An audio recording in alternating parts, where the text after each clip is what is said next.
Bonsoir et bienvenue dans la série Les Bâtisseurs de l'Ombre, une production 100% indépendante réalisée par l'agence d'information Citizen Light. Ce soir, nous allons revenir sur une affaire qui a bouleversé toute la Belgique il y a une trentaine d'années. Une affaire qui malheureusement démontre une nouvelle fois les liens de collusion, voire même de corruption, entre le monde politique, judiciaire, mais aussi la police et la gendarmerie. Tout ça avec l'aide du monde médiatique.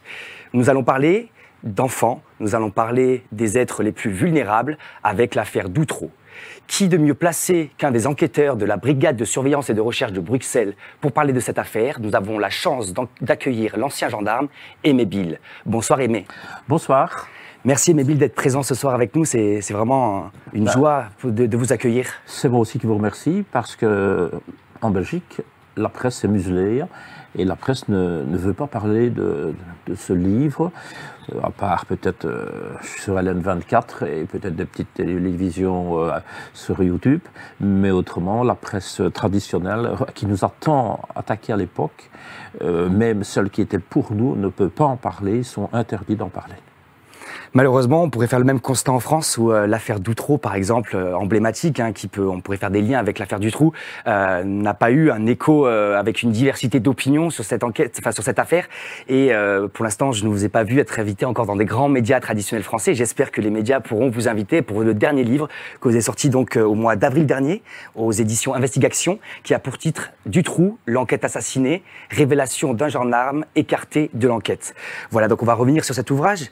Et si vous le permettez, je peux aussi ajouter que j'ai créé une page Facebook qui porte le titre du livre, donc Dutroux, l'enquête assassinée, et nous avons déjà plus de 5000 adhérents sur cette page Facebook, et donc la porte est ouverte, parce que bon, les gens doivent avoir connaissance de vraiment un petit peu tout ce qui se passe en Belgique. Ils ont lancé même une pétition pour réouvrir, pour demander une commission parlementaire pour connaître le fin mot de cette histoire. Il y avait déjà un sénateur qui l'avait demandé en 2000, et bon, les autres politiciens n'ont pas voulu parce que bon, tout est politisé, et donc c'est muselé, voilà.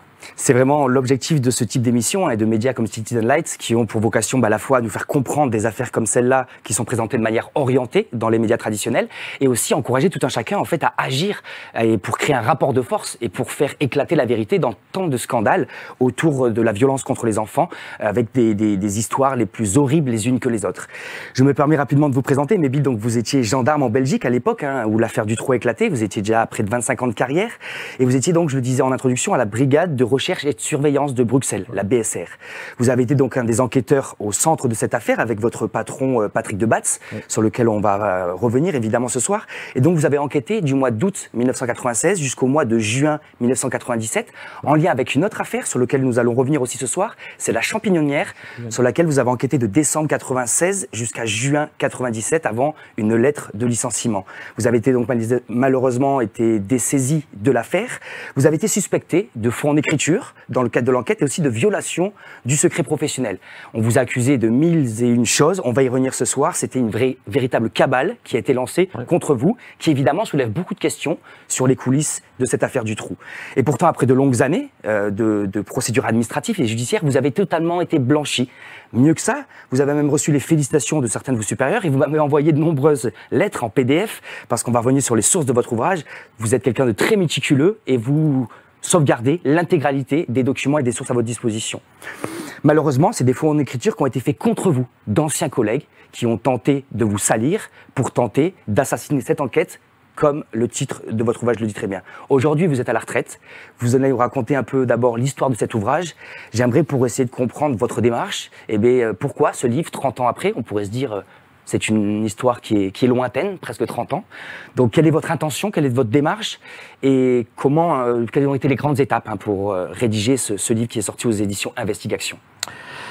Bon, eh bien, lorsque l'affaire a éclaté, on a commencé à se défendre. Puis nous avons eu accès au dossier et là, on a découvert les faux en écriture commis par des gendarmes, donc des sous-officiers, mais aussi par des officiers de gendarmerie. Contre vous? Contre nous, contre Patrick et moi-même. Contre des faux en écriture commis par magistrats, que ce soit une substitute du parquet de Bruxelles, que ce soit juge d'instruction. Donc, pendant de septembre 97 jusqu'au mois de 20 janvier 2000. Donc il y a eu une instruction qui a été menée uniquement à Chartres, donc vraiment contre tout bon sens, par un juge d'instruction qui devait protéger, le juge Jacques Pignolet, qui devait protéger son ami Jean-Claude Van Espern, autre juge d'instruction. Et donc, quand toutes les enquêtes ont été finies, judiciaires, nous sommes passés à la chambre du conseil, donc qui décidait si on était mettre hors cause ou renvoyé devant en correctionnel. Et donc, suite à ça, il y a le procureur général de Bruxelles, donc un des plus hauts magistrats de Belgique, qui s'est permis d'adresser un rapport de 17 pages d'accusation à votre charge, à l'état-major de la gendarmerie contre Patrick et moi, si. Quand le directeur général du personnel a reçu cette lettre, il m'a téléphoné un soir à 19h pour me dire « Cette fois, vous êtes mort ». J'ai dit, on verra bien. Et 5-6 mois après, ce même directeur du personnel m'a envoyé une lettre en français et en néerlandais à Patrick pour dire il n'y a rien. Donc, je me tairai à tout jamais si il y avait une petite faute. Il y a peut-être des fautes d'orthographe dans notre travail, mais il n'y a rien. Mais vous êtes irréprochable. Bon, c'est ce qu'ils ont établi, puisqu'ils ont cherché, ils ont même enquêté avant notre naissance. On va vraiment revenir sur toutes les accusations qui ont été faites, sur les diffamations, mais j'aimerais d'abord vraiment comprendre quelle est votre intention. Quelle a été pourquoi vous avez pris ce temps-là, parce que c'est un ouvrage qui fait plus de 520 pages, qui a d'ailleurs été coécrit aussi avec une autrice, parce que vous aviez écrit un bouquin difficilement accessible, on va dire. Donc vraiment, voilà, c'est quoi qui vous a motivé? Est-ce que c'est les familles des victimes? Est-ce que c'est pour votre honneur? Est-ce que c'est pour montrer des dérives systémiques à l'échelle de la justice et du monde politique belge? Voilà, plutôt avant de rentrer dans l'affaire, c'est quoi vos objectifs? On a d'abord essayé les procédures judiciaires contre tous ces fraudeurs. La justice a tout classé, n'a rien voulu entendre. Donc vous avez porté des plaintes? On a déposé des plaintes et tout était classé, que ça soit même contre la presse. Donc pourtant la presse a été condamnée en première instance, mais il y a eu un juge d'instruction, qui a décidé autrement et il nous a condamnés. Donc les articles, il nous a condamnés. Et suite à ça, je me suis dit, je vais écrire un livre. D'abord, j'ai eu, même Gino Rousseau me l'avait déjà dit il y a des années, il me disait, Bill, fais un livre. D'autres, beaucoup, m'ont demandé, fais un livre. Moi, depuis des années, je publie sur Facebook les faux en écriture qu'ils ont commis. Ça fait 15 ans que je publie. Je n'entendais qu'une chose, c'est qu'on me mette les menottes et qu'on vienne me chercher, qu'on me demande de m'expliquer, mais ils veulent pas. Oui, parce que vous accusez quand même des gens qui sont très haut placés dans l'institution belge. Je les accuse et je confirme. Ce sont des gens malhonnêtes. C'est une coalition, on s'est trouvé devant une coalition de fonctionnaires, une association de malfaiteurs, donc faite par substitut du procureur du roi de Bruxelles, pas celui de Neuchâteau, bien loin de là, juge d'instruction, procureur général, officier de gendarmerie, donc tous ces gens ont commis des faux en écriture, et donc après je me suis dit, maintenant c'est terminé, on va faire un livre. Bon, ça a été dur à écrire parce qu'il y a tellement d'histoires que je raconte là-dedans, qui sont toutes détaillées, et voilà, maintenant depuis 5 mois, donc j'étais à la foire du livre à Bruxelles pendant 3 jours pour dédicacer. J'ai eu des gendarmes, des officiers qui sont arrivés, je viens chercher 5 livres, je viens chercher 7 livres, des gens qui voulaient savoir, qui essaient de comprendre. Et après 5 mois, je n'ai aucune réclamation, aucune plainte, rien du tout. Donc, je vais finir par croire que j'ai écrit la vérité. Parce que là-dedans, je mets en cause avec nom, prénom, fonction, donc des magistrats et des officiers, et il n'y a personne qui réagit. Donc vous avez subi une cabale pour vous éloigner de l'enquête, parce que dans votre enquête, on va le voir, vous avez fait des liens et vous souleviez des questions. Même il y avait aussi des éléments dans les années précédentes qui avaient été mis de côté par d'autres enquêtes précédentes. On va y revenir. Après, donc, face à cette cabale, vous êtes défendu, vous avez réussi à être blanchi, et ensuite, vous avez voulu porter plainte contre des responsables qui vous avaient accusé à tort. Ces plaintes n'ont pas abouti, et donc vous êtes dit, un ouvrage avec potentiellement une pression médiatique va permettre potentiellement de défendre et de redonner aux victimes, à leurs familles, un droit à la vérité. Il y a eu le livre Les Dossiers X qui est sorti en 99, et là, on s'était déjà dit, il y a quelque chose qui va bouger. Il y a eu 10 000 exemplaires vendus, rien n'a bougé. Donc ici, moi, mon espoir, il est minime, ce serait qu'il y ait une commission parlementaire, mais pas rien que des députés, mais je voudrais avec des policiers, des magistrats, des avocats, des citoyens, des parents d'enfants. Moi, je vais même me retrouver devant 100 personnes pendant une semaine et on leur prouvera tout ce qui est expliqué dans ce livre. Parce que bon, je sais à quoi, comme le procureur du roi l'a écrit, parce que j'ai eu la chance d'avoir 3 personnes qui m'ont fait la préface. Donc j'ai d'abord Philippe Gueluc qui m'a dessiné la couverture et qui m'a fait une préface. Qui le dessinateur qui a inventé le personnage du chat. Voilà. J'ai le procureur Michel Bourlet, le procureur du roi, donc, qui a dirigé l'affaire du trou, qui me fait une préface de 3 pages, mais j'ai aussi un officier de gendarmerie. En France, un major, c'est un sous-officier, mais en Belgique, un major, c'est en dessous du grade de lieutenant-colonel. Donc, c'est pas n'importe qui. Il a fini comme premier commissaire divisionnaire, et lui, il a fait une préface de 15 pages, et en connaissance de cause, puisque lui, il a tout épluché. Il confirme la cabale qui a été lancée. Il confirme vraiment la cabale. Donc, sur 15 pages, il met en cause vraiment ma hiérarchie, notre hiérarchie. Vraiment, je crois que les gens, après les 3 préfaces, je ne sais pas s'ils doivent aller plus loin, ils auront compris que c'était une cabale. Et c'est ça que maintenant, l'idéal, ça serait que maintenant, qu'il y ait quelqu'un dans ce pays, en Belgique, qui dise, Bill vient t'expliquer, moi j'ai préparé, j'ai déjà un document de 3000 pages pour l'instant, et il va encore s'en rajouter peut-être 2000, donc avec une table de matière qui fait déjà 25 pages, chaque document est détaillé. Par exemple, quand vous avez une magistrate, Madame Sommers du parquet de Bruxelles, qui vous fait un faux rapport le 22 octobre, qui fait une déclaration, le 22 juillet, pardon, qu'il fait une déclaration au mois d'octobre et qu'elle refait une déclaration au mois de mars 98, vous avez ces 3 documents-là, celui qui va lire, il va déjà dire, qu'est-ce qu'elle raconte, ou ce qu'elle va chercher des choses pareilles. Et donc, c'est bien pour prouver, ce sont des documents signés, parce que en France, on n'a pas cette chance-là, mais en Belgique, quand vous êtes impliqué dans un dossier en tant que suspect ou victime, vous avez ce qu'on appelle l'accès au dossier. Donc vous devez demander l'accès au dossier, on vous l'accorde, et si vous respectez, si vous êtes dans les conditions pour y accéder, et là vous allez au greffe et vous lisez votre dossier. Et si vous dites tiens, je voudrais acheter cette page-là, vous ne pouvez pas la photographier, hein. Vous mettez vos initiales ou celles de votre avocat, et alors vous dites voilà, je veux 153 copies, et vous payez au prix de 75 centimes la feuille. Et donc moi j'ai acheté tous les dossiers. C'était ma question suivante. Par rapport aux sources, aujourd'hui, vous faites des accusations très graves. De nombreuses personnalités dans différents mondes. Je disais politique, judiciaire, mais aussi la police, la gendarmerie. Oui. Et quelles sont vos sources, au vu des affirmations que vous faites si graves? Comment vous n'avez pas subi de procès en diffamation depuis la sortie de votre ouvrage, à ce que je sache. Donc voilà, quelles sont vos sources? Comment vous y accédez? Donc à la fois cet accès au dossier, comme vous nous venez de l'expliquer, voilà. Et donc les sources, c'est des procès-verbaux, c'est des documents officiels. Des documents, des déclarations. Par exemple, le juge d'instruction qui a enquêté sur nous, il a entendu notre officier qui avait fait un faux PV, le commandant Jean-Luc Duterme. Il a entendu Madame Sommers, le magistrat du parquet de Bruxelles. Donc, il a entendu le fameux juge d'instruction Jean-Claude Van Espen.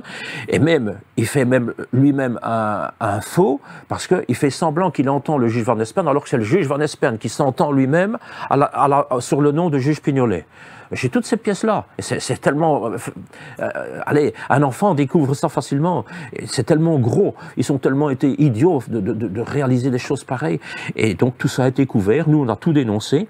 Et quand l'enquête judiciaire a été terminée, il y a eu l'enquête interne de la gendarmerie, faite par le major Terling. Oui, parce que vous avez subi 2 enquêtes. Une judiciaire et une interne à votre corporation. Et là, le major Terling, pour moi, a fait un rapport de 159 pages pour dire que je n'avais rien fait. Et pour Patrick Debasse, lui, il a fait un rapport de 622 pages pour dire aussi qu'il n'avait rien fait. Mais lui, c'était en néerlandais. Et donc, le général, parce que quand vous avez un problème dans une région de Belgique, par exemple, allez, je vais dire Namur, bien, ça se règle au niveau de Namur. Mais ici, les 2 officiers, donc le major Terling et le commandant Liners, avaient des réunions à l'état-major avec des généraux et des colonels. C'est monté très haut. Tous les 15 jours, oui. Et on leur disait de chercher, mais ils disaient on n'a rien trouvé, on leur disait cherchez encore. Et quand tout était fini, le major Terling a rentré un rapport au commandant de la gendarmerie, le général Herman Franzen, qui lui est le grand coupable dans tout ça.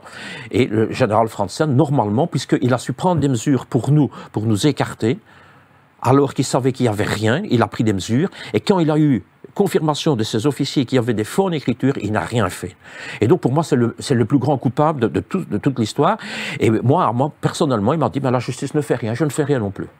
Ce qui n'est pas évident à suivre des fois de votre affaire, et d'ailleurs c'est le cas en lisant votre ouvrage, c'est qu'il y a énormément d'acteurs, de personnages. Vous maîtrisez le dossier énormément avec toutes les dates, toutes les preuves qui sont apportées. Je connais par cœur. Et donc vous le connaissez par cœur, et là vous n'avez aucune note ce soir avec nous. Ce qui n'est pas évident, et peut-être pour les gens qui nous écoutent aussi ce soir, les auditeurs, c'est qu'en fait tous ces noms qui s'imbriquent, on n'a pas forcément toujours une capacité à comprendre toutes les imbrications. Mais ce qui est important de comprendre, c'est que dans toute la hiérarchie, il y a eu des fautes professionnelles très graves pour vous accuser à tort, pour vous écarter de l'enquête, et que dans toute la chaîne de commandement, certaines personnes ont été des opérationnels qui ont simplement fait de faux PV pour vous accuser, mais d'autres ont été les acteurs pour vous détruire et pour vous éloigner de l'enquête. Pourquoi avoir voulu tant vous éloigner de l'enquête? Quelles étaient les pistes, quelles ont été les découvertes, quels témoins vous avez auditionnés qui ont fait qu'ils ont eu peur de voir des liens émerger par rapport à cette affaire Dutroux, où il y a une question évidemment derrière qui est Dutroux, un tueur psychopathe isolé, ou au contraire un réseau criminel plus vaste? Bon, je pense pour la deuxième solution. Maintenant, Michel Nioul, qui est décédé, avait dit à l'époque qu'il avait le bras long comme le Danube. Donc Michel Nioul, pour les gens qui ne connaissent pas... Michel Nioul, c'était un complice de Dutroux. Et donc, lui a été blanchi pour les enlèvements. Bon, il a été condamné pour des faits de stupéfiants. C'était un journaliste belge, homme d'affaires? Un homme d'affaires. Bon, quand on voit déjà son portrait, je crois qu'on peut déjà se faire une bonne idée. Bon, moi, je ne l'ai pas pu l'entendre. Mon équipe, on n'a pas pu l'entendre. On n'a pas pu entendre Dutroux parce que, vous savez... Moi, dans ma carrière, j'ai près de 1000 arrestations. Je n'ai jamais été puni, je n'ai que des félicitations tout au long de ma carrière. Donc, je n'ai jamais demandé au juge, tiens, est-ce que je peux aller entendre le pape? Il m'aurait dit non. Mais bon, chaque fois que je demandais quelque chose, on l'a eu. Mais ici, on ne pouvait pas les entendre. Pourquoi? On avait peur. Même des proches de Nioul, on ne pouvait pas l'entendre. Pourtant, vous étiez au cœur de l'enquête. Et vous ne pouviez pas auditionner Nioul. Une enquête, elle est dirigée par un juge d'instruction. Et c'est le juge d'instruction, Jean-Claude Van Espen, à Bruxelles, qui a surtout bloqué cette enquête. C'est surtout lui qui a bloqué l'enquête judiciaire, mais avec la complicité donc d'une magistrate du parquet, Madame Paul Sommers, avec la complicité du juge Pignolet, avec la complicité du procureur du roi Benoît de Gemep, et là, sous la couverture du procureur général André Van Oudenhoff. C'est une vraie association de malfaiteurs. Je persiste et je signe. Et donc dès le début, parce que ce sont des gens malhonnêtes. C'est grave, ces accusations. C'est des accusations graves et je les maintiendrai toute ma vie parce que ces gens ont fait des faux et ces gens ont démoli les enquêtes. Ils ont pu faire tout ce qu'ils font. Ils ont fait tout pour arrêter les enquêtes. Et donc, dès le début, en fait, dès les premiers mois d'enquête. Dès les premiers mois d'enquête. Et même déjà avant, parce qu'on en parlera tantôt de la Champignonnière, quand je vois comment ça a été géré, Et peut-être avant de parler de la Champignonnière, rappelez déjà les faits de Marc Dutroux en amont, parce que Marc Dutroux, donc, il a été condamné déjà en 1989. Oui, 89. À 10 ans plus 3 ans de prison. Oui. Il a fait simplement 3 ans, libéré par la ministre de la Justice. Par le ministre de la Justice de Melchior Wathelet. Et donc, il a été libéré. Alors déjà, il était accusé pour quoi en 1989? Justement, en cours des faits de mœurs et d'enlèvement, ou de séquestration. Bon, d'enfants. Je n'ai pas fait l'enquête, donc moi j'ai vu la condamnation. Et après, j'ai bien vu aussi, parce qu'il y a eu une commission parlementaire qui l'a expliqué. La commission parlementaire s'est étonnée que lui et son épouse avaient une détention d'armes, avaient une autorisation de détenir une arme. Donc, ça se demandait comment on peut délivrer ça à des gens pareils. Et donc, il a été libéré après 3 ans. S'il n'avait pas été libéré, je crois que les petites Julie, Mélissa et Anne et Fieu seraient toujours en vie. Il aurait dû sortir en 2002, 89-2002. Voilà. Et il est sorti donc en 93, 92. Ouais. Peut-être pour replanter un peu le décor de l'affaire, ça serait intéressant de regarder une archive de l'INA, ça permettra aussi aux auditeurs, cette affaire qui a près de 30 ans, en plus c'est en Belgique, on a l'affaire Dutroux évidemment qui est emblématique, avec lesquels on peut faire beaucoup de liens, où malheureusement la justice aussi a été entravée, il y a beaucoup de documents sur le sujet, donc peut-être qu'on pourrait passer l'extrait numéro 1 de France 3, une archive de l'INA, qui rappelle en 3 minutes un peu les grands enjeux et la grande chronologie de l'affaire Dutroux.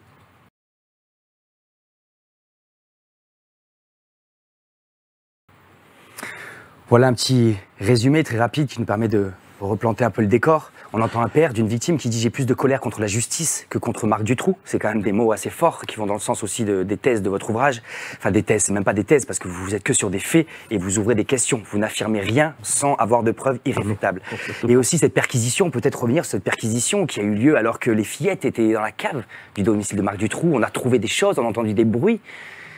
Bien, disons que Moi, j'ai été choqué. Donc, mon équipe a été requise par les magistrats de Neuchâteau. On était une section financière et on devait faire l'enquête financière sur Dutroux et les suspects. Sur le volet fiscal?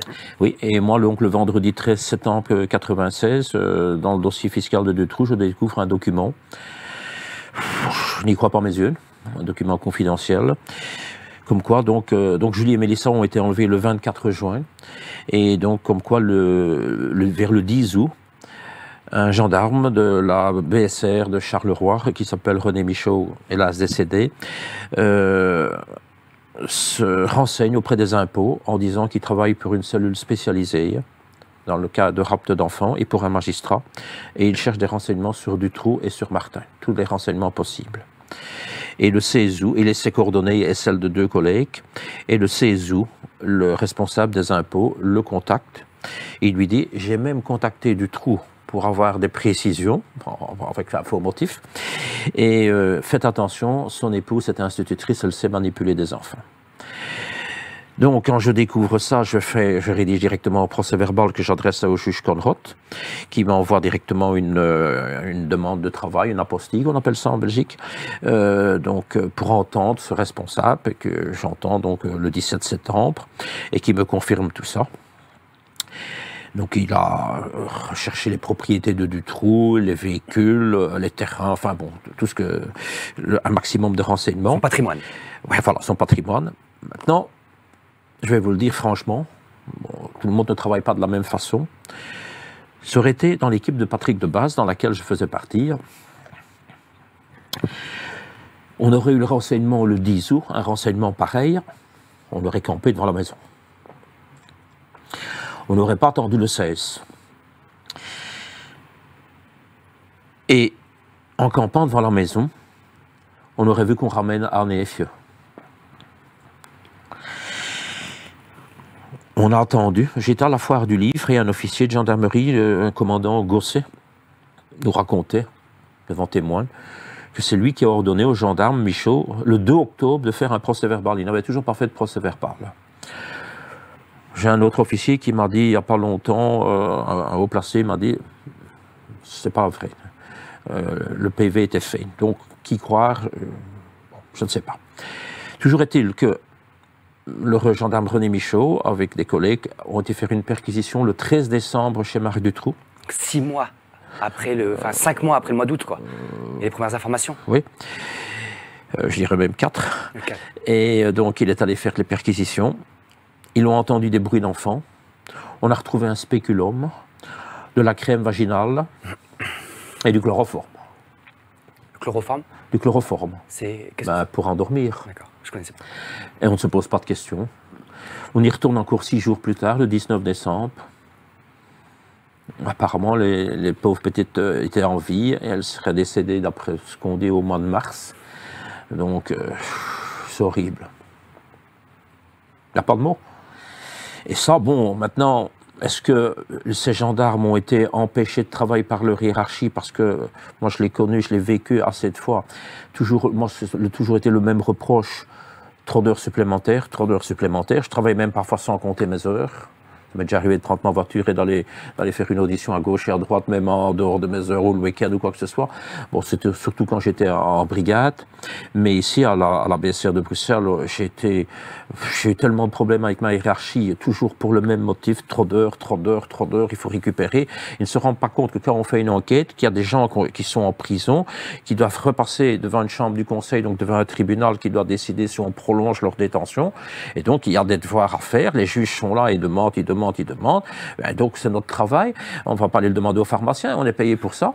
Mais notre hiérarchie, ben, toujours leurs problèmes de budget, enfin, quand ça les arrange, parce que quand ils ont bien envie de... Bon, je l'ai vécu, j'ai tellement d'exemples. Vous étiez très engagé, vous m'expliquez aussi que des fois, vous vous reprochiez de faire trop de chiffres et donc ça faisait que les collègues devaient en faire autant que vous et ça créait... Ben, vous savez, moi, on me téléphone, à l'époque, on n'avait pas encore le GSM, je me rappelle encore, je m'étais acheté un CMA Digit, ben, on me rappelait, bon, tu sais revenir, bon, ben, je reviens. Le samedi, le dimanche. Le dimanche le à 2 soir. h au matin, une femme écrasée dans le tunnel Madou à Bruxelles. Bon, ok, je reviens.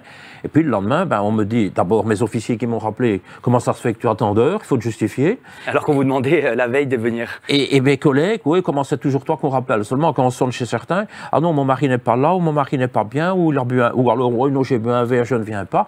Et puis on s'étonne quand l'affaire du trou a éclaté avec Patrick Debatz, on a travaillé. Moi, j'avais personnellement 1000 heures supplémentaires sur 8 mois. Donc 1000 heures supplémentaires qui sont justifiées, parce que le nombre de PV...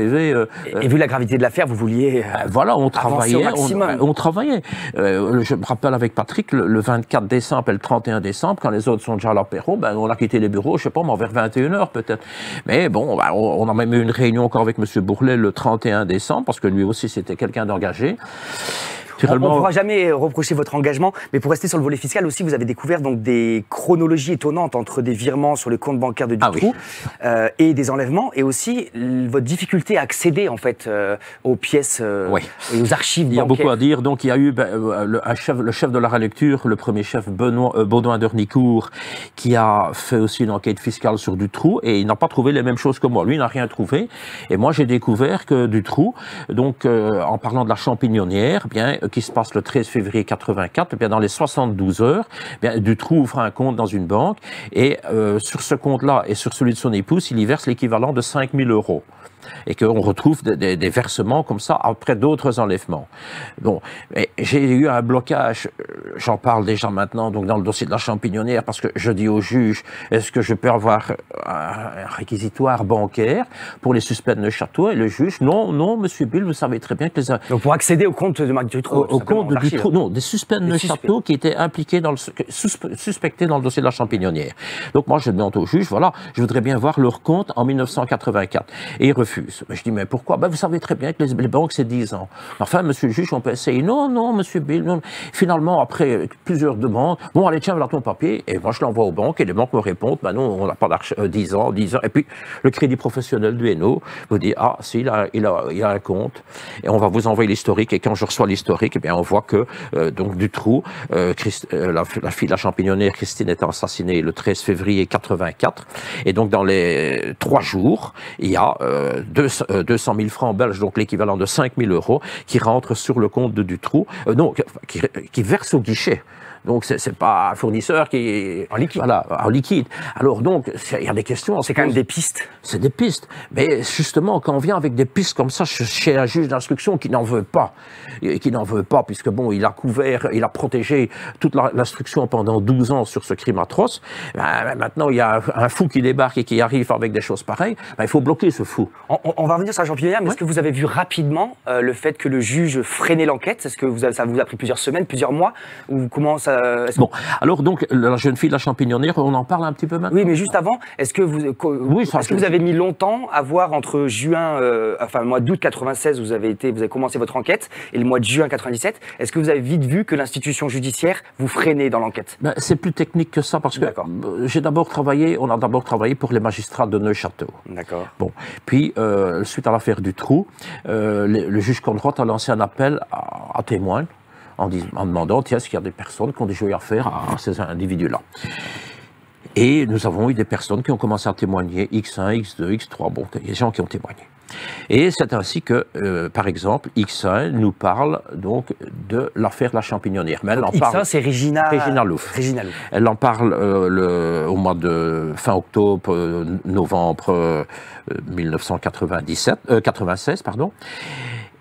Et un beau jour, elle dit, j'ai assisté à la mort atroce d'une jeune fille dans une cave à Bruxelles. Et mes 2 collègues se regardent, ils se disent, c'est la champignonnière, ça. Et puis ils se disent, non, ça a été élucidé, ça. Mais derrière, il y a une régie. Et dans la régie, il y a des magistrats. Et les magistrats nationaux, ils disent, ce qu'elle raconte là, c'est la champignonnière. Et donc, les magistrats nationaux ordonnent au parquet de Bruxelles de nous confier le dossier. Et moi, on me donne le dossier le 5 décembre 1996. Il faut dire que donc le fait se passe en 84. C'est d'abord été le juge d'instruction Éloi qui a dirigé l'enquête, puis il est tombé malade, puis l'ancien ministre ou premier ministre Paul van den Boenans a nommé un avocat juge d'instruction. Donc M. Van Espen est devenu juge d'instruction. C'est Nioul qui le déclare lui-même, hein, qu'il a eu l'appui de M. Van den Boenans. Et tout qui connaît le juge Van Espen sait que c'est un juge d'instruction financier. Il n'y en a pas beaucoup de financiers, il y en a 2, 3 à Bruxelles. Et c'est un juge d'instruction financière. Alors je ne sais pas ce qu'il y a de financier dans la Champignonnière. C'est justement lui qui s'en occupe. Et pendant, donc de 85 jusqu'en 30 avril 96, on s'amuse avec ce dossier. On a arrêté un punk qui s'appelle Serge Clout, qui a fait, je crois, 39 mois de prison et qui a déposé plainte à la Cour européenne, et la Belgique a été condamnée pour détention arbitraire. Mais on a trouvé un accusé facile. Voilà, donc ils avaient un accusé facile. D'après ce que je lisais même dans le dossier, on lui donnait à boire à la police judiciaire pour le faire parler et tout. Bon, mais ça les arrangeait bien. Et donc le juge Van Espen s'est assis sur le dossier à son aise, parce qu'il y a eu des choses graves là-dedans. Monsieur Nioul, par exemple, fréquentait le club à Partouze qui s'appelle le Dolo. Et d'ailleurs, ça, on a fait le lien avec un appel anonyme, peut-être rappeler aussi un appel anonyme à la gendarmerie, qui a dit, si vous voulez comprendre l'affaire, peut-être... Voilà, donc l'affaire de la Champignonnière, comme je le disais, donc, se passe le 13 février 84, et le 27 avril 87, un appel anonyme arrive à la police d'Etterbeek, une commune bruxelloise, en disant, si vous voulez résoudre la Champignonnière, menez votre enquête vers le Dolo. Le Dolo, une boîte à Partouze. Une boîte à Partouze. Et donc le 30 avril, le juge Van Espen reçoit ce procès verbal donc, des policiers. Et eux, les policiers mettent déjà que c'est la voix d'un Nord-Africain. Enfin, c'est facile à dire. Et moi, je l'ai écouté, ça n'a rien à voir avec un Nord-Africain. Et donc le juge Van Espen fait une apostille et il demande donc de saisir la cassette et de faire une enquête sur le Dolo. Et dans le procès verbal, je crois qu'il date du 22 mai, on saisit la cassette et on ne parle plus jamais du Dolo. Alors qu'il y a le juge d'instruction ne dit pas à la police judiciaire, parce que moi, si on me demande de faire ça et ça, et que je ne fais que la moitié, le juge va me dire, vous avez oublié l'autre moitié. Ici, on ne me dit rien. Mais il n'y a pas que le juge, il y a le procureur du roi qui voit ça, les magistrats, des substituts. Il y a eu le passage en chambre du conseil, donc pour décider du prolongement d'une détention, puis les gens font appel, ça passe donc à la chambre des mises en accusation, donc là c'est le parquet général. Donc vous imaginez le nombre de magistrats qui ont eu le dossier en main, et aucun magistrat dit tiens, vous n'avez rien fait sur le Dolo. Et quels étaient les clients du Dolo? Alors dans les clients du Dolo, donc le 30 décembre 96, mon collègue Philippe Pourbet, dans un autre dossier, a entendu Michel Forgeot, donc le patron du Dolo, et il lui dit, tiens, vous avez me cité des noms et là-dedans, il cite des officiers de gendarmerie, il cite des magistrats, il cite des personnalités politiques, personnalités sportives, mais aussi il cite le nom de Guy Collignon, qui est un des 2 chefs d'enquête de la Champignonnière. Alors maintenant, ne me demandez pas... original, un chef d'enquête de la Champignonnière qui voilà, alors ne me demandez pas pourquoi on n'a pas fait la postille sur le Dolo, il faut pas être un grand savant pour dire, oui, c'est logique. Et sa compagne est même la marraine du fils de Nioul Alors, donc, moi, j'ai le dossier, on me demande d'en faire une synthèse. Bon, je commence cette synthèse et là, je découvre des choses anormales. Bon, vous savez... Christine Vanès, donc de ses funérailles, la police judiciaire était là avec des équipes, ils ont pris des photos, les photos ne sont pas dans le dossier. Bon, la maman de Christine, j'ai une audition d'elle en 1991, donc 7 ans après les faits. Vous avez Christine qui a été malade, enfin un ORL a fait un certificat médical pour une exemption du 20 au 25 janvier, donc 3 semaines avant sa mort. Le certificat médical, normalement, il doit dater du 20, or il date du 25. Il n'est déjà pas fait au nom de Christine, il est fait au nom de Christiane. Alors quand vous êtes flic, et que vous allez à l'école et qu'on vous remet le certificat, la première chose à faire, c'est entendre le médecin, le docteur Allard. Le docteur Allard, il est interrogé 59 mois plus tard. Et tout ça, moi, ça me choque. Et donc, on me demande d'en faire une synthèse. Et puis j'ai eu le commandant Jean-Luc Duterme, donc, qui est le numéro 2 de la BSR de Bruxelles, mais qu'on a mis comme patron à notre antenne. On ne va pas perdre son temps avec ça, on ne va pas refaire les enquêtes des autres. Je dis, moi, on m'a demandé de faire une synthèse, je fais une synthèse. Bon. Et tous les jours, c'était la même chose. Après 80, Jean-Luc Duterme, c'était vraiment un officier négatif. Moi, je comprends pas que ce type, après avoir fait tout ce qu'il a fait, le faux PV, les mensonges, mensonges, il a trompé tout le monde, même il a attaqué des journalistes, et il a même, dans ses conclusions avec son avocat, il parvient encore à faire un fonds en écriture, et grâce à ça, il gagne 500 000, donc 12 500 €, donc 500 000 francs belges. Et donc, ce monsieur a fini sa carrière comme directeur judiciaire à la police judiciaire de Charleroi pendant 15 ans. Donc on va promouvoir ceux qui participent à enterrer l'enquête, et on va combattre et condamner, en tout cas tenter de condamner ceux qui essayent de bien faire leur travail. Et donc, comme il me cassait les pieds avec cette synthèse, donc moi, après 88 pages, j'ai bâclé, j'ai dit, j'ai été au parquet, j'ai dit, écoutez, voilà votre synthèse, moi je ne continue plus. Et la magistrate Paul Sommers m'a dit, vous continuez. Alors j'ai dit, vous me donnez un ordre écrit, pas de problème. Mais une chose, Monsieur Bill, donc le 2 janvier 97, devant mes 2 collègues et moi-même, ainsi, Rudy Hoskens et Michel Klipp, une seule chose, Monsieur Bill, vous ne pouvez plus écrire tout ce que vous trouvez. Vous devez me le dire. Alors elle me dit ça à moi, alors qu'il y a des commissions parlementaires où on voit aller avec les magistrats, les altercations entre gendarmes et magistrats. Non, je vous l'ai dit, non, vous ne me l'avez pas dit.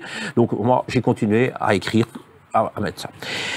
Et donc là, nous sommes fin janvier, et le lendemain où je termine, je suis déjà appelé chez le colonel Brabant qui me dit qu'il m'écarte de l'antenne. Et donc il m'a éloigné de l'antenne parce que je ne plaisais pas du terme. Du terme avait déjà fait un rapport en disant c'est lui ou c'est moi. Le 19 décembre, il demandait déjà donc mon éloignement. Oui, je suis dérangé. Hein. Et mes collègues, donc Patrick de Baets et ces 3 autres gradés de la coordination, sont allés trouver Brabant et on m'a laissé revenir à l'antenne sous contrat. On m'a fait signer un contrat m'interdisant de parler seul avec un magistrat, m'interdisant de parler avec un journaliste, bon moi je n'avais pas de contact avec les journalistes, m'interdisant de parler avec les parents d'une victime, je ne pouvais pas me retrouver seul avec les parents d'une victime. Une manière de vous museler une fois de plus. Museler. Parce que, vous imaginez, un flic qui ne peut pas parler avec un magistrat, mais ça, bon, du terme avait été choqué parce que le 31 décembre, il était entré dans mon bureau, j'avais justement Michel Bourlet et André Van Doren, magistrat national, qui étaient près de moi, avec qui on est allés même manger tous les 3 après, et du terme a presque fait une crise cardiaque quand il nous a vus, quand il a vu un petit flic, le petit flic de Bill, avec 2 magistrats, et bon, Van Doren avait même dit, bon, moi je connais Monsieur Bill depuis que je suis jeune magistrat, lui était jeune gendarme, j'ai entièrement confiance, et Bourlet, même chose, en arrivant, il me dit, voilà mon ordinateur, Monsieur Bill, vous connaissez le mot de passe. Il ne faut pas mettre tout le monde dans le même sac, et vous avez aussi rencontré certains juges, certains magistrats qui ont été plus nets que d'autres, mais dans la grande majorité, on voit quand même qu'il y a une grosse corruption. Voilà. Avant de revenir sur Patrick de Baets aussi, qui a subi beaucoup d'accusations à tort, j'aimerais quand même en parler de Regina Alouf. Donc j'ai extrait un petit, en amont de l'émission, j'ai extrait un interview d'elle qui a été fait à la télé flamande en 1998, qui a été traduite et qui permet aussi aux auditeurs de se rendre compte de la gravité aujourd'hui des réseaux qui existent et qui malheureusement sont... Oui, vous les rajoutez. Je voudrais déjà dire, je ne sais pas si c'est prévu, mais Regina Alouf a été soumise à un collège d'experts, 5 experts, ils ne reconnaissent pas qu'elle est folle, là, et qui a traduit son rapport, le rapport de psychiatrique. C'est Jean-Luc Duterme qui porte ça au juge Langlois. Voilà le rapport traduit. Il ne lui donne pas la version flamande, donc qui aurait pu permettre au juge de le faire traduire officiellement. Et quand on compare la version française à la version, moi j'ai demandé à des 2 parfaits bilingues de vérifier, eh ben ça ne correspond pas tellement. Mais c'est encore une fois M. Jean-Luc Duterme qui prend les décisions, et le juge Langlois écrit au procureur Bourlet, et j'ai la lettre, hein, donc moi j'ai toutes ces pièces-là, autrement je ne parlerai pas. Et il dit, j'ai reçu ça du commandant Duterme, il ne m'a pas donné, je n'ai rien reçu que ça, et le juge à Bruxelles, donc Van Espen, qui avait ça depuis 1 mois, ne l'a même pas donné au juge Langlois. Donc, c'est fou ce qui se passe. Et c'est ça, je supplie à tout moment une commission parlementaire qui verrait tous ces documents et qui taperait son poing sur la table. On va y revenir dans l'ouverture de l'émission, mais voilà, vous donnez des noms, vous les citez, des dates, vous avez des preuves. Certains doutent encore de ces réseaux-là. Regardez ce témoignage de Regina Alouf de 1998. Je suis désolé pour vous, c'est bouleversant, mais c'est important que collectivement nous regardons la réalité en face. Toen ik ongeveer 1 jaar oud was, ben ik eigenlijk volop getraind geweest eigenlijk door mijn grootmoeder om gebruikt te worden in een netwerk van kinderprostitutie, om laten we zeggen tegen de pijn te kunnen, tegen seksueel misbruik te kunnen. Dat is een soort gewenning waarvoor je getraind wordt eigenlijk.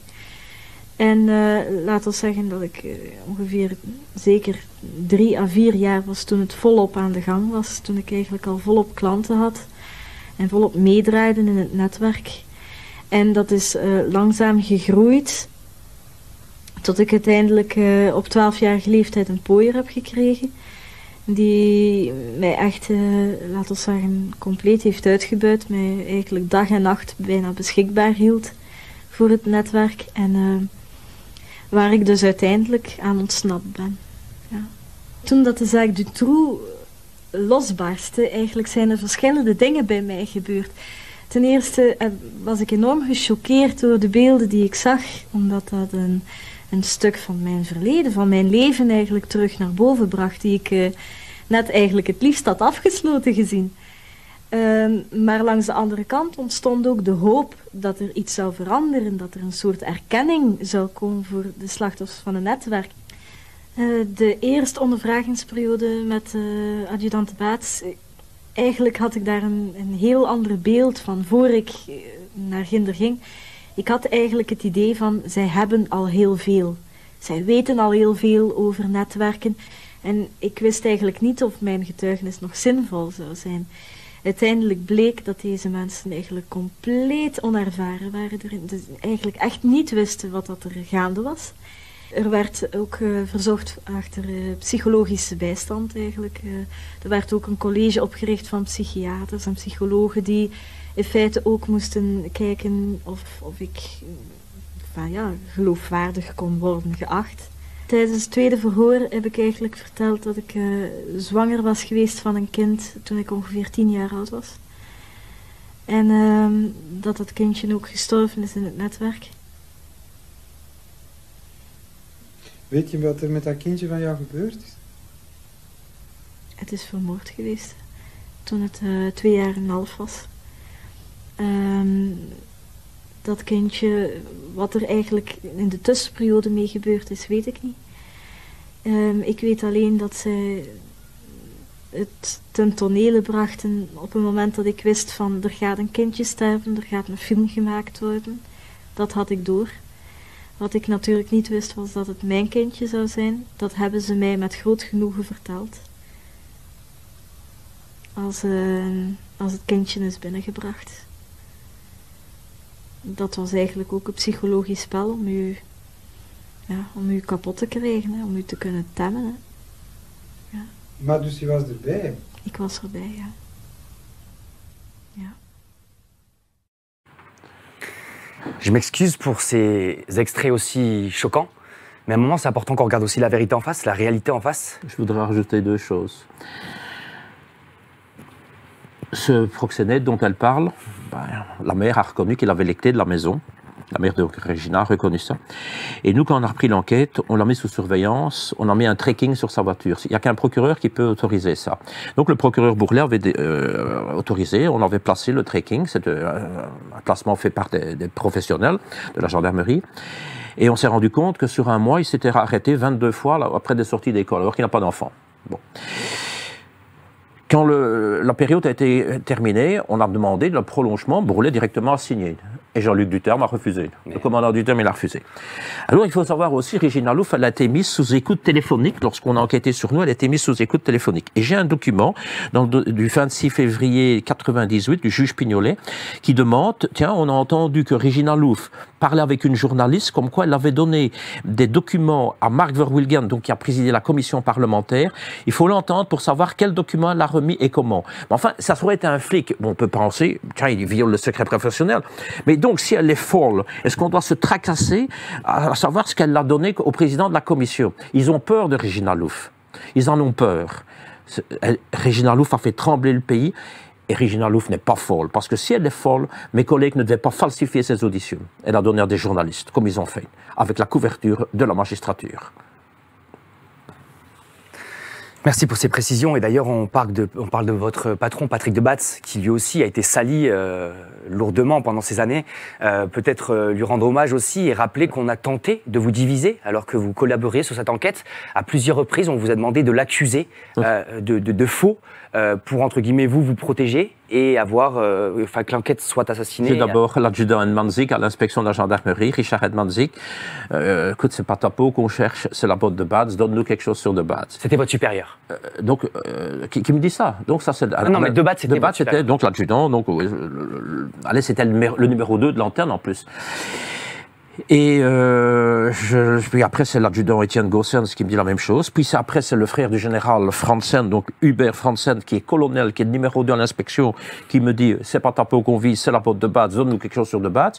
Et le 19 mars, donc on me dit ça le 7 octobre 97, et le 19 mars 98, le juge Pignolet me dit encore, donc dans son enquête, c'est pas vous qu'on veut, donne-nous quelque chose sur de Batz. 4e fois. Et moi, je dis, j'ai jamais eu un patron aussi honnête. Pourquoi? Parce qu'avec Patrick de Batz, par exemple, si à l'heure de midi, on va au restaurant, bon, de temps en temps, ça peut arriver, on reste 2 heures au restaurant, ben, on décompte 2 heures dans notre feuille, dans notre bulletin de service.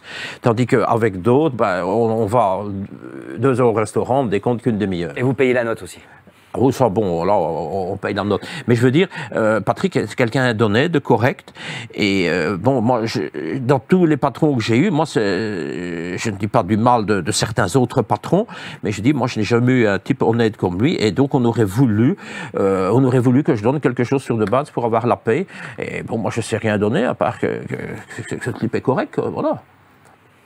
On vous a accusé aussi d'assassinat? Vous en rigolez aujourd'hui. Moi, j'ai envie d'en pleurer, mais quand vous êtes appelé chez le juge d'instruction avec qui vous avez travaillé tant d'années et qui vous dit « Maintenant, je vais vous interroger, vous avez tué un homme. » Et je dis « C'est qui ?» Ah, le gouverneur Galopin. Mais je dis, mais c'est qui ça? Ben, c'est le gouverneur de la Banque nationale. Mais je dis, ça s'est passé quand? Il regarde, le 28 février 44. Mais je dis, oui, mais je suis né en 53, lui en 52. Ah, ça, j'ai pas vu. Il dit, ça me fait rien, foutez le camp, je vais faire une enquête sur vos parents. Ben, je dis, mon père est mort en 71, et l'adjudant répond, moi en 76. Je m'en fous qu'il dit, je fais une enquête. Il cherche l'inspection de la gendarmerie, et le PV 100 030 de l'inspection de la gendarmerie n'a rien trouvé pour mon père, mais ils ont découvert qu'en 1947, le père de Patrick de Batz avait commis une infraction à l'article 42 de l'arrêté royal du 1er février 1934, le code de la route. Il avait dérapé dans un virage avec un camion de l'armée, et comme il était militaire, ainsi donc il a été condamné par le conseil de guerre à 100 francs d'amende, donc 2,50 €. Patrick a même demandé au juge, est-ce que l'amende a été payée, parce qu'il dit, je ne veux pas le payer, comme les réclame dans la succession. Donc, voilà la folie d'un juge d'instruction, parce qu'il a poussé tellement le bouchon, ce juge d'instruction. Patrick est né le 7 septembre 1952, donc il vient d'avoir 72 ans. Regina Louf, elle est née le 29 janvier 1969, donc il y a 17 ans de différence. Patrick, en 1970, donc à 18 ans, il commence des études de kiné. On ne sait pas commencer avant. Bon, on peut être un cerveau, on ne sait pas commencer à 15 ans pour être kiné. Eh bien, j'ai un papier daté du 3 février à cacheter, signé du juge d'instruction Jacques Pignolet, le copain de Van Espen, et là-dedans, il demande de vérifier si Patrick n'aurait pas connu Regina Louf à l'école. Donc, il a 18 ans, elle a 1 an. Alors, si c'est pas ça de la folie, c'est de la folie. Alors, on se plaint que la justice est lente, que la justice est débordée, ou que la justice n'a pas, il n'y a pas d'argent. Mais quand on voit des enquêtes pareilles, et Patrick a divorcé en 1980, eh bien, le 3 février 98, le juge d'instruction demande d'entendre son ex-épouse pour connaître les causes du divorce. Pensant que Patrick allait, moi j'ai dit au juge, vous pensez qu'il allait dire à sa femme en 1980 qu'il allait faire un faux en 96. C'est de la folie. Il a même fait entendre le colonel Pint, donc le numéro 2 de la Légion mobile, donc une grosse caserne pour les services d'ordre à Bruxelles, qui a eu Patrick sous ses ordres en 1977. Et en espérant que le colonel a donné quelque chose sur Patrick. Et le colonel a dit, ben moi j'ai pris dans le meilleur gradé, dont Patrick, pour faire un bureau judiciaire. Donc, j'ai rien. Et donc, il tournait en rond, mais il cherchait. Allez, le juge d'instruction au Pignolet, un jour, il m'a dit, vous voyez qu'il me dit, avec votre dossier, mon armoire est pleine. Moi, je lui ai répondu, bêtement, j'ai dit, ben heureusement que vous n'enquêtiez qu'à charge, parce que si vous enquêtiez à des charges, le bureau serait plein. Ce type était soumis. Quand il nous a inculpé de violation de secret professionnel suite à un faux témoignage du député Claude Erdekens, député socialiste bourgmestre d'Andenne, donc un maire. Ben, il était malheureux, ce juge. Et il me dit, ben oui, je suis obligé. Il était sous la contrainte. En fait, ils se tiennent tous les uns les autres. Vous avez une première substitute. Donc, quand première substitute n'est pas qui veut, puisqu'on a d'abord substitut et puis premier substitut. Elle est responsable de la discipline, Madame Dieudonné au parquet de Bruxelles. Je m'excuse, je vais le dire platement, je l'ai traité de vieille charogne. Je suis allé dans son bureau avec Patrick, on venait de lire son réquisitoire de non-lieu. Et elle disait pour de Batz et Bill, non-lieu pour violation de secret professionnel, mais pour X, avait fait 7 faux PV. Et elle met les numéros des PV. Mais je dis, mais je vais te la trouver. Je dis, mais les 7 PV, c'est moi qui les ai faits. Et ce sont des PV de 2 lignes. Joignons au présent l'audition de X1 d'une telle date. Donc, je ne sais pas ce qu'il y a de faux là-dedans. Et alors, elle dit, mais il n'y a pas de faux, il n'y a pas de faux. Et je lui ai dit, vous n'êtes qu'une vieille charogne. Et elle n'a pas réagi. Mais elle nous a dit, je lui ai écrit donc, c'était fin novembre, et elle m'a répondu le 7 décembre pour dire, il n'y a jamais eu d'enquête à votre charge. Mais je dis, pourquoi est-ce que vous avez marqué que X a fait 7 faux PV? J'étais obligé, monsieur. J'étais obligé. Mais de qui viennent les ordres? C'est ça la question qu'on se pose. Et c'est ça la question qu'elle ne répond pas à votre... Que personne ne répond. Moi, je voudrais, avec ce livre, qu'on me dise ici, Bill... On va chercher, montre-nous tous les documents. Les documents, moi, il n'y a rien chez moi. Moi, tout c'est dans des lieux sûrs, c'est chez le notaire, avocat, c'est dans 3 pays différents. Toutes les pièces existent. Elles ne sont pas rien que chez moi, elles sont au palais de justice. Elles sont encore probablement à l'état-major de la gendarmerie. Enfin, maintenant, il n'y a plus de gendarmerie à la police. Mais bon, au palais de justice, on doit retrouver toutes ces pièces-là. Moi, je n'ai rien inventé, hein. C'est impressionnant comment vous maîtrisez cette affaire. Vous connaissez toutes les dates, ça donne presque le tournis. Mais merci à vous d'avoir tout cet archivage, à la fois papier et à la fois que vous nous partagez aujourd'hui. Vous avez concrètement, avec Patrick Debatz, subi un acharnement psychologique qui a duré plusieurs mois et qui a eu des conséquences, j'imagine, sur plusieurs années. Vous avez été donc mis en arrêt pour arrêt maladie, on pourrait dire. C'est le motif qu'ils ont trouvé pour pouvoir vous mettre de côté entre 1997 et les années 2000 où vous avez été blanchi. Vous avez aussi subi des dédommagements avec des dénominations que vous pouvez peut-être nous raconter. Donc, c'est-à-dire, vu ce qui se passait, on est revenu à... Donc, le juge Van Espen nous écarte. On nous écarte de l'antenne. Donc là, on est en juin 97. En juin. Et puis, on nous met en repos. Et puis, on nous fait revenir à la BSR, à la section financière. Donc, on est des chipoteurs, mais on revient à travailler. Et on travaille pour qui? Pour le juge Pignolet, pour le juge Van Espen, pour le procureur général, pour le parquet. Donc, c'est de la folie pure et simple. Mais on nous met à l'isolement. Donc, Patrick Rudier, Oskens, Stéphane Lisenborg et moi, donc, on est tous les 4 à l'isolement. Et on continue dans ces dossiers. Mais on est rejeté par nos collègues. On est vraiment au bout, au dernier étage, là.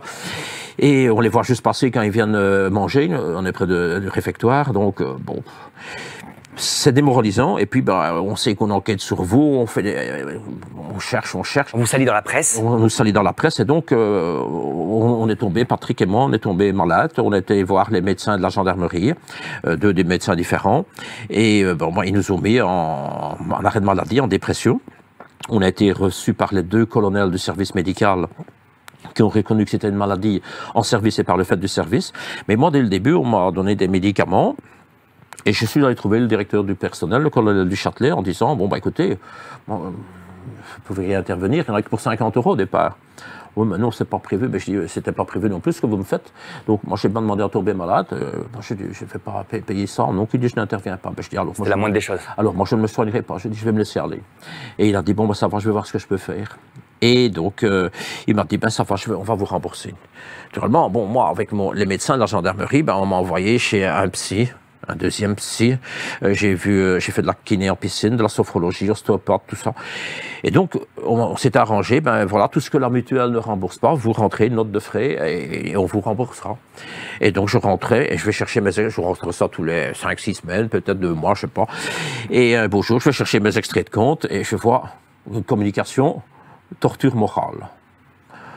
Torture morale. C'est peut-être une blague. Et la fois d'après, je vais chercher mes extraits de compte au distributeur et je vois remboursement en torture morale. Alors là, j'apprends qu'il y avait deux politiciens en Belgique qui faisaient un projet sur le harcèlement moral au travail. Donc moi, j'ai envoyé mes extraits de compte en disant, écoutez, la gendarmerie ne sont plus harcèlement, ils sont déjà aux tortures.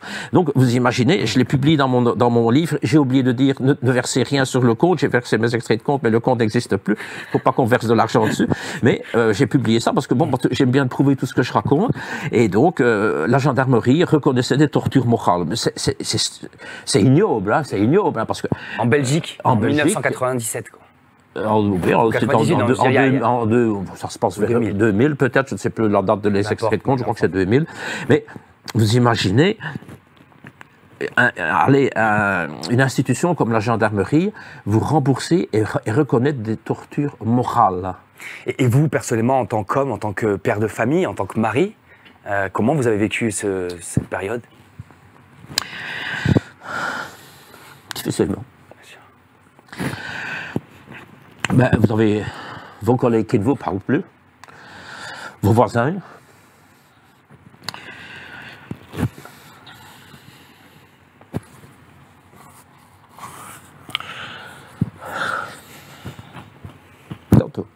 Du peu que j'ai eu la chance d'échanger avec vous en préparant cette émission, j'ai rencontré un homme d'un engagement, d'une loyauté, d'une rigueur, un travailleur hors pair. Je vous connais depuis peu, hein, on a simplement préparé cette interview et j'ai eu la chance de lire votre ouvrage. Mais j'ai rarement, on a eu la chance hier de faire 10 heures dans le train parce que la locomotive est tombée en panne du sud-ouest de la France jusqu'à Paris. Et vous m'avez raconté votre carrière et j'ai rarement rencontré des gens avec cette droiture qui est la vôtre. Et je vous laisse un temps de respiration parce que ça doit être si dur d'être dans une institution où j'imagine qu'on s'engage, comme vous, dans la gendarmerie. On est là pour protéger la veuve et l'orphelin. On est là pour permettre, vous croyez. Et quand vous voyez qu'aujourd'hui, quand vous faites bien votre travail dans une affaire qui est une des plus horribles de cette dernière décennie en Belgique, et que vous parlez de vos collègues qui vous mettent de côté, et des conséquences aussi même pour votre Ma fille a arrêté ses études, on rigolait d'elle à l'école, c'est aux articles de presse.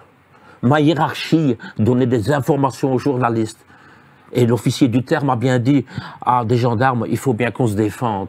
Donc ils ont donné des informations et on était démolis dans la presse. Patrick et moi, il faut voir les articles qu'il y a eu beaucoup sur Patrick. Moi j'ai un article par exemple du 23 juillet 1997. J'ai 4 fois mon nom sur une page. Dans le soir. Mon nom et mon prénom, le soir illustré. Dans l'affaire Di-Rupo. Dans l'affaire Di-Rupo. Le titre, qui a voulu tuer Di-Rupo? Vous imaginez 4 fois le nom et le prénom, qui a voulu tuer Di-Rupo? Alors, ma fille, les autres, ne me connaissant pas, garde ton père, elle a arrêté ses études. C'est honteux. Et ces gens qui ont saboté tout, mais ils ont tous eu des promotions. Jean-Luc Duterme est devenu directeur judiciaire alors qu'il devrait rester commandant à vie. Jean-Marie Brabant, j'oublie de le dire, qui a été patron de la BSR, a été éjecté en l'été 99 pour harcèlement sexuel avec plusieurs plaintes et le parquet a directement classé. J'ai les articles de presse. Il a été muté et il a été mis à la disposition de l'état-major. Et malgré ça, il a été blanchi et il est devenu le numéro 1 de la police, parce que donc on a supprimé la gendarmerie, il y a eu la police fédérale et il y a eu la police, patron de la police locale. Il était le patron pour toute la Belgique, il était le président de la commission permanente de police et il était le chef de la zone, Etterbeek et 2 communes de Woluwe. Donc il était chef de zone. Et donc, je ne comprends pas que ces gens ont eu des promotions pareilles à tous les niveaux, parce que les relecteurs, quand je vois, par exemple, je prends le cas de Joël Gérard, un idiot avec qui j'ai travaillé, un fainéant pourri, eh bien, ce garçon a fini comme commissaire à Arlon, mais quand vous avez un procès verbal pour démolir X1, parce que X1 a dit qu'à la Champignonnière, il y avait un certain Weinstein, eh bien, pour démolir le témoignage de Weinstein, ce gendarme fait un procès verbal qui a 3 dates différentes et 2 numéros différents. Soit que c'est du 10 mars, du 10 octobre ou du 16 octobre. La vraie date, c'est le 16 octobre. Mais bon, on a tellement chipoté. Et donc, nous, dans les pièces, quand vous voyez, comment est-ce que je sais parler de tout ça? Ces idiots, parce que bon, il faut les appeler aussi des idiots, ils font un rapport et on en donne une copie, enfin un rapport au juge Pignolet et on en donne une copie au juge Van Espen, ou l'inverse. Bon. Normalement, vous devriez avoir les 2 mêmes versions. Et il se fait que c'est 2 versions différentes. Et donc, ce qu'ils ne savaient pas, c'est que Van Espen allait donner une copie à Pignolet. Et nous, on a acheté ça. Et donc, je me retrouve avec 2 versions du même rapport. Ils ont même trompé Mark Verwilgen, le président de la commission, parce qu'un député, M. Annemans, a posé la question au ministre, est-ce qu'il existe 2 versions du même rapport? Et le ministre, c'est pas lui qui a fait les recherches. C'est un officier de gendarmerie qui lui a fait une recherche et qui lui a dit, et le ministre a dû lire devant le Parlement une fausse déclaration en disant oh, c'est une erreur de date dans le rapport. Or, on falsifie des dates à l'intérieur du rapport. Et il y a une enquête en cours que M. Verwilgen a dû répondre, parce que M. Verwilgen, entre-temps, était devenu ministre de la Justice, et c'est à lui qu'on interpelle. Et 4 ans après, il n'est plus ministre de la Justice, on pose la question à Loretta Collings, qui est devenue ministre de la Justice, et elle répond, l'enquête est toujours en cours. Donc je suppose que si maintenant vous allez leur poser la question en 2024, ils vont dire que l'enquête est toujours en cours. Et tout ça parce que, à partir du moment où vous avez ça, vous dites, ça y est, c'est bingo. C'est impensable. Inimaginable. Inimaginable. Dans votre ouvrage, Aimé Bill, c'est des centaines et des centaines d'exemples comme celui que vous venez de nous expliquer, hein, et des dizaines depuis le début de l'émission. Je peux parler pendant des heures et des heures. Et d'ailleurs, vous me disiez, on en parlera d'une potentielle commission. Un jour, nous l'espérons, pendant 7 jours, vous pouvez parler simplement avec un verre d'eau et un biscuit pour apporter un peu de légèreté. Mais ce qui est très grave dans tout ce que vous dites, c'est qu'aujourd'hui, les ripoux sont promus.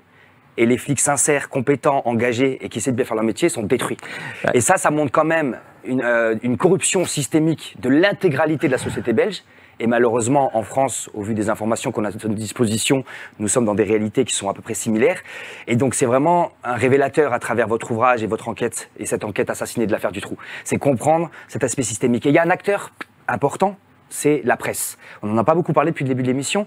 La presse aussi a joué un rôle pour vous décrédibiliser et aussi pour potentiellement éviter de faire sortir certaines informations, des informations qui sont sorties de dossiers judiciaires qui ne devaient pas l'être. Ouais. Donc peut-être un mot quand même sur le rôle de cette presse qui est un des acteurs entre police, justice... Vous savez, pour peut-être certains gendarmes, bon, moi je l'ai assisté au début, j'étais à la section financière, on mange avec un journaliste. Journaliste, il écrit. Moi, j'ai déjà vu ces journalistes-là dans les bureaux recopier des PV. Alors, mais bon, moi j'étais jeune gendarme, lui c'était un gradé, Patrice de Groot, bon, qui est décédé aussi. Mais bon, on sait que je suis parti un jour faire des perquisitions dans une grosse compagnie d'assurance à Liège, et donc dans la voiture, il conduisait, et puis son téléphone sonne, et oui, on arrive. Et quand on arrive, les journalistes du Soir Illustré sont là, et donc on vient notifier un mandat de perquisition, et les journalistes sont déjà là. Alors on se demande comment c'est possible. Mais tout ça couvert par la hiérarchie, et par le juge d'instruction, parce que c'est de belles enquêtes, ça fait bien, quoi. Et ici, par exemple, vous avez au mois de juillet, le 8 juillet 97, il y a eu une directive des procureurs généraux que personne ne pouvait parler à la presse. Même M. Bourlet ne pouvait pas parler à la presse. Donc il y avait juste un magistrat désigné pour ça. Et si un gendarme ou n'importe qui avait une question à poser, on devait s'adresser à ce magistrat-là.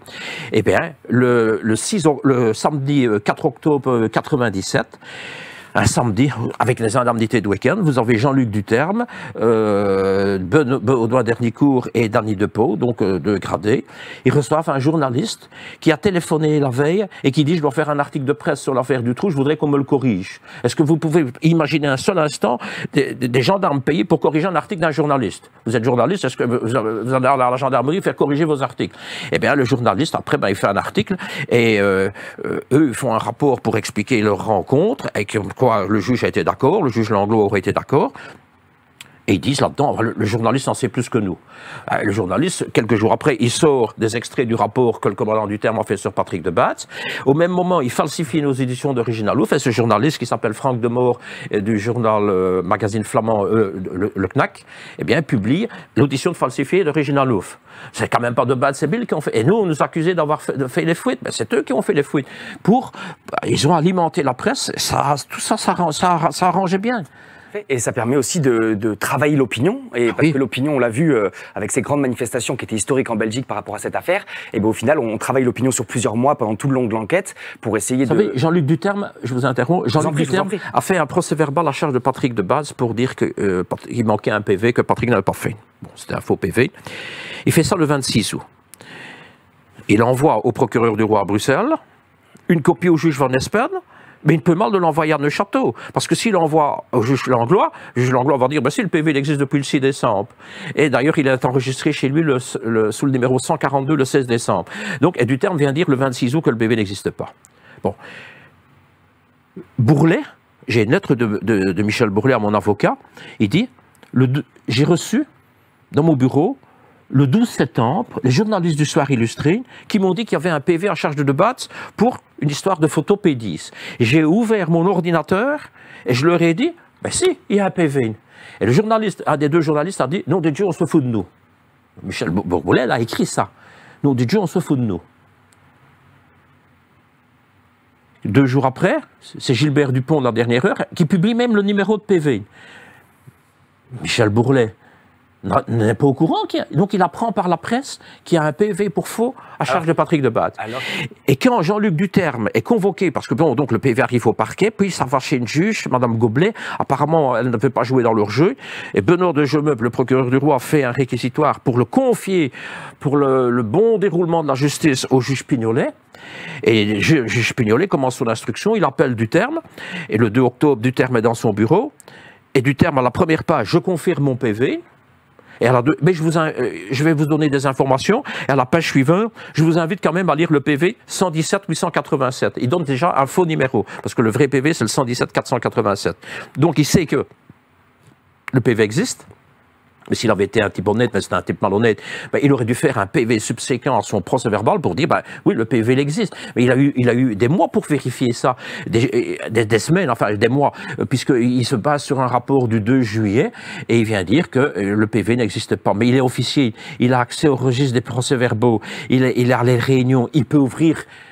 Platement, il peut ouvrir sa gueule, comme il sait l'ouvrir, et demander tiens, vous n'avez pas fait de PV. Non, il s'enferme dans son bureau et il fait un procès verbal à charge de Patrick Debatte. Et tout ça a amené une instruction judiciaire qui a duré près de 3 ans.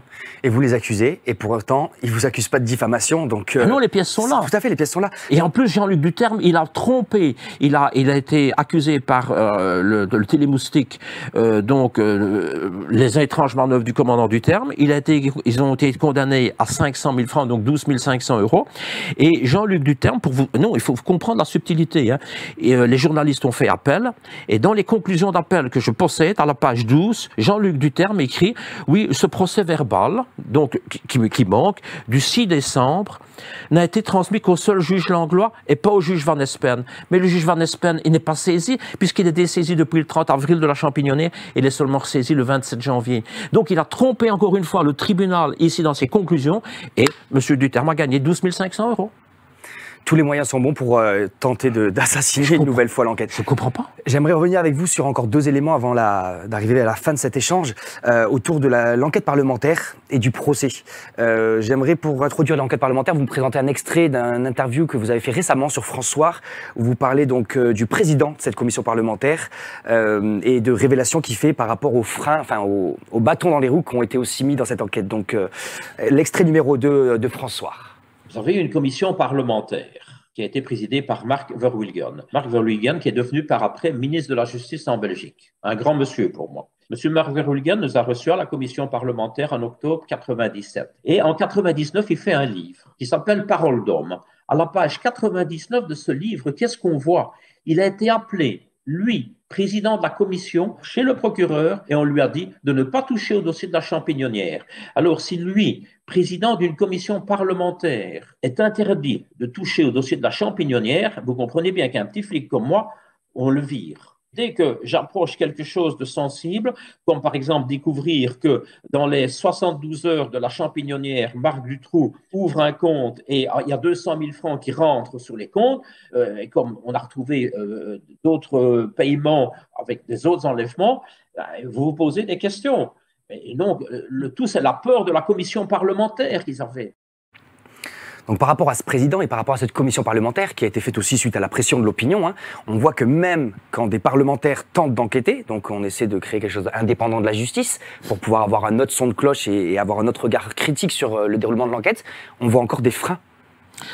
La commission parlementaire, elle était publique quand les parents étaient là. Pour nous, elle était à huis clos. Bon, j'avais un député qui dormait. L'autre, une qui râlait, l'autre qui signait, l'autre qui se promenait. Bon, ça ne les intéressait pas. Il y en avait quelques-uns d'attentifs. Vincent de Crowley, bon, Hier de Kens, enfin les socialistes, parce que la première chose qu'on nous a dit, vous avez monté un dossier contre moi. Ah non, on n'a pas monté parce qu'on nous accusait d'avoir monté des dossiers. Et bon, bah, donc la commission parlementaire, bah, le dit bien, ce sont des politiciens. Et je crois que si un politicien en veut, bah, peut-être que les autres du parti n'en veulent pas. Et donc, il faut... Comme au sein de l'institution de la gendarmerie. Voilà. On va les mettre de côté. Naturellement, bon, cette commission a essayé de faire son possible. Moi, je dis chapeau à M. Verwilgen, mais il a eu, par exemple, le clown qu'on appelle, mais aussi le bouffon d'Andenne, donc Claude Herdekens, qui était le vice-président de cette commission, bah, qui nous a accusés, même de violation de secret professionnel. On a été inculpés pour ça. Mais bon, bah, ce type... le rapport sort et un peu après il va dire si c'était à refaire je ne l'aurais pas signé. Et puis, ce type sort, bon, il y a 50 ans qu'il est maire dans son village, dans sa commune. J'espère qu'au mois d'octobre les gens vont quand même se rendre compte que bon ben qu'on a besoin de lui. Mais ce type a été faire des fausses déclarations et on s'est retrouvé. Donc un membre de la commission parlementaire fait une fausse déclaration contre nous. Et donc dans le dossier, dans toute l'enquête qu'on a faite sur nous, on n'a rien trouvé. Et il a fallu qu'on ait cette inculpation. Et 2 mois après, j'ai Benoît de Gemep qui me sonne et me dit écoutez, je vais lever l'inculpation, il n'y a rien. Je dis non, le dossier il est monté de toutes pièces. On voit vraiment que c'était une cabale entre le gendarme Philippe Pourbet, entre la magistrate Paul Sommers et le juge Pignolet. Et d'ailleurs, le juge Pignolet dit quand il nous a mis au courant de ça, c'est encore un PV à la Sommers. Donc il ne faut pas demander à un juge d'instruction qui vous parle comme ça d'une magistrate. Paul Sommers. Donc Paul Sommers qui a été substitué au parquet de Bruxelles. Suite à ça, après, elle est devenue au parquet général à Liège. Elle est passée au ministère de la Justice.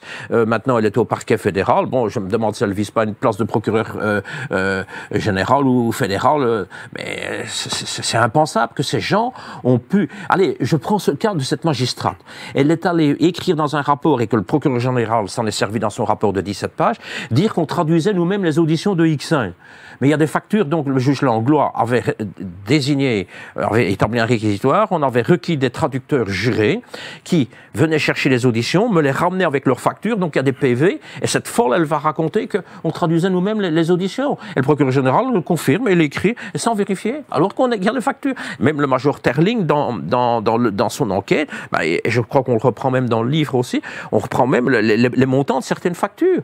Et tout le monde est étonné d'accusations, parce que c'est pas un petit n'importe qui vient vous sortir des accusations, ce sont des magistrats du parquet de Bruxelles qui jouent ce jeu-là, ce sale jeu. Mais on a beaucoup d'éléments dans le livre pour montrer comment vous avez été blanchi et même félicité, je le disais en introduction. J'aimerais maintenant parler rapidement du procès, parce que le procès, il y a quand même une dimension très importante qui est au cœur de l'affaire, c'est qu'au final, on vous a encouragé, enfin on vous a demandé d'enquêter à la fois au début sur l'affaire Dutroux, puis sur la Champignonnière, et donc lors du procès, on a le juge, ou je sais pas, vous allez nous préciser, a décidé de faire 2 dossiers, avec un dossier principal l'affaire Dutroux et un dossier bis pour faire des liens dans un second procès avec la Champignonnière. Et donc là, en fait, on a essayé de couper des liens entre plusieurs affaires qui permettaient de montrer que c'était bien... Marc Dutroux n'était pas un psychopathe isolé, qui avait bien un réseau derrière bien plus vaste. Donc est-ce que vous pouvez nous rappeler cet aspect précis du procès qui est vraiment important? C'est un petit peu difficile. Bon, Dutroux est arrêté en 96, donc 8 ans après, il est temps de passer aux assises. Et à la pression qui est là, il faut avancer. Oui, le juge Langlois décide de faire un dossier bis. Enfin, je suppose que c'est lui qui a décidé ça. Et M. Bourlet a essayé par après jusqu'à sa pension. Mais bon, M. Bourlet, c'est un exécutant comme... c'est pas parce qu'il est procureur de roi qu'il a tous les pouvoirs. Il a aussi des directives de parquet généraux et peut-être de plus haut aussi. Je sais pas, de plus haut, du sommet, je n'en sais rien, d'où les ordres sont venus. Mais jusqu'au moment du procès, donc on a tenté d'éviter de faire des liens qui auraient dû être faits. Et même l'avocat de Marc Dutroux. Moi, l'avocat de Marc Dutroux aurait voulu que je passe par exemple en témoignage. Mais vous n'avez pas été reçu Non. D'abord, on était des pestiférés, vous imaginez. Oui, c'était en 2004, vous aviez été blanchi. C'était 4 ans après. On a été blanchi. Mais on ne l'a pas dit qu'on a été blanchi. C'était une motus totale. Oui, mais les professionnels, les gens qui étaient dans l'enquête savaient que l'enquête interne de la gendarmerie... Jusqu'à Jean-Luc Duterme, il va marquer que notre blanchissement, c'est une décision politique. Il va raconter des conneries pareilles. Donc, on vient dire que c'est Marc Verhulgen qui nous aurait fait blanchir. Vous savez... une enquête faite comme ça, contrôlée par des colonels et des généraux, le major Terling n'aurait pas su tricher dans quoi que ce soit. Mais on était des pestiférés, donc vous imaginez, ces deux-là, on ne veut pas les avoir aux assises. Moi, j'aurais mis un pied à la cour d'assises, j'aurais déjà pu dire que je suis étonné que le juge Langlois n'a pas réagi à une chose. Le juge Langlois, il a demandé la relecture des auditions de X5. Dans la relecture de... tout d'abord, Marlène de Coquereux, qui est la compagne de Nioul, au mois de septembre 96, elle déclare que nous avons habité 124 rue des Atrébates à Etterbeek, et Nioul vivait avec moi sans être domicilié, donc inscrit à la population. Nioul, le 30 octobre 96, fait la même déclaration. J'ai habité là, j'ai résidé là sans être inscrit. Donc, qui mieux que Nioul sait où il a habité? Alors, l'idiot, je sais pas de mots pour les qualifier, ces gens-là, de Dernicourt, a écrit dans un rapport de relecture, donc là où il y a 2 versions, mais dans le rapport de relecture, il dit Regina Louf n'est pas crédible. Nioul n'a jamais habité là, ni résidé. Alors, le juge Langlois qui a demandé cette relecture, il a l'audition de Marlène, il a l'audition de Nioul et il a le rapport. Il ne dit rien, lui. Il laisse faire. Il y a quoi de devenir fou? Mais oui, mais je ne sais pas comment on peut appeler ça, moi. Hein. Ne me demandez pas si c'est un déni de justice, tout clair. Si c'est des protections ou pas, ou de l'incompétence, ou quoi, moi je ne sais pas. Au vu du nombre de faits, on ne peut plus parler d'incompétence. Moi, la première chose que j'aurais déjà pu dire au cours d'assises, voilà un exemple. Bon, vous comprenez bien, un emmerdeur comme Bill, il ne va pas... vous savez, j'ai des collègues, on va leur dire, voilà, mon t-shirt il est rouge, ils vont écrire qu'il est rouge. Moi je ne fais pas de ce niveau-là, donc je ne peux pas aller dire que quand c'est rouge, quand c'est bleu. Et donc vous ne faites pas de spéculation, vous parlez que de faits. Je parle de faits. Le temps passe vite, on pourrait vraiment pas échanger des heures, mais rapidement, je rappelle aussi que l'avocat de Marc Dutroux, qui est maître Xavier Magnier, a demandé une série de 82 devoirs complémentaires d'enquête pour élargir l'instruction. Elles ont toutes été refusées. On ne va pas pouvoir parler ce soir, parce que ça passe trop vite, d'un livre qui a été écrit autour de 30 témoins, ou en tout cas 30 personnes liées à l'affaire Dutroux, qui sont mortes de façon suspecte. On ne va pas pouvoir développer, mais j'encourage les auditeurs qui veulent approfondir. On ne va pas pouvoir parler non plus de l'affaire Di Rupo, où on vous a tendu une nouvelle fois un piège dans cette cabale globale. Le procureur du roi, en deux mots, M. Di Rupo a été accusé de pédophilie. La Cour de cassation l'a blanchi le 10 décembre et le procureur Benoît de Gemeup me demande d'enquêter le 28 mars par écrit au premier maréchal de Logibile, veuillez poursuivre l'enquête de façon discrète sur le vice-premier ministre Di Rupo. C'est scandaleux, M. de Gemeup, d'essayer de me piéger pour ça, et avec la complicité de Jean-Luc Duterme et du colonel Brabant, parce qu'eux auraient pu dire non, on ne donne pas ça à Bill. Et Bill a refusé et on ne l'a donné à aucun autre flic. Donc c'était vraiment pour me faire tomber parce qu'on sait que je démarre au quart de tour. Et d'ailleurs, votre confrère Patrick Debat vous a conseillé Patrick était en vacances, justement. Je lui ai sonné, il m'a dit ne fais rien. Bon, de toute façon, j'en ai rien fait. Et eux, c'est l'espoir, c'est que Bill allait dans le hall à Woluwe-Saint-Étienne et tomber sur Di Rupo et ramener Di Rupo. On a essayé de vous piéger une nouvelle fois et vous avez eu l'intuition de comprendre ça. Ouais. J'aimerais prendre une dernière fois de la hauteur par rapport à cette affaire, parce que vous spéculez pas, je le dis dans votre ouvrage, mais regardez un extrait de Carl Zero qui a été censuré d'ailleurs par France 5. C'est un extrait où Carl Zero parle de l'affaire Dutroux et parle de hauts placés dans la royauté belge qui sont liés à cette affaire, avec aussi des documents qui avaient été déclassifiés, qui avaient été diffusés par Wikileaks, et vous faire réagir rapidement cet extrait et vous poser enfin 2-3 questions pour revenir à vous aussi en tant qu'enquêteur. L'objectif aujourd'hui pour l'avocat de Marc Dutroux, c'était de réclamer une expertise psychiatrique, la première étape pour obtenir à terme une éventuelle libération conditionnelle. Libération dont on peut fortement douter pour l'instant. J'irais heureusement. Heureusement, il faut quand même se souvenir de ce que cet homme a fait au départ. Alors est-ce qu'il agissait comme un prédateur personnel, je dirais, ou est-ce que c'était pour un réseau? C'est toute la question de cette affaire et que cette actualité rouvre en réalité, puisque si on veut resituer un peu l'affaire dans le contexte, 96, l'affaire éclate. Lui, c'est un peu un baltringue. Marc Dutroux, c'est un mec, il vole des voitures. Il a déjà été condamné, il a déjà fait de la prison pour viol et séquestration de mineurs. Hein. Absolument. La moitié de sa peine. Il est dealer à ses heures. Bon, c'est un homme des basses œuvres. Et puis, il y a un personnage dans l'histoire qui s'appelle Michel Nioul et qui va, en fait, disparaître, être éclipsé au moment du procès qui ne se tient que beaucoup plus tard.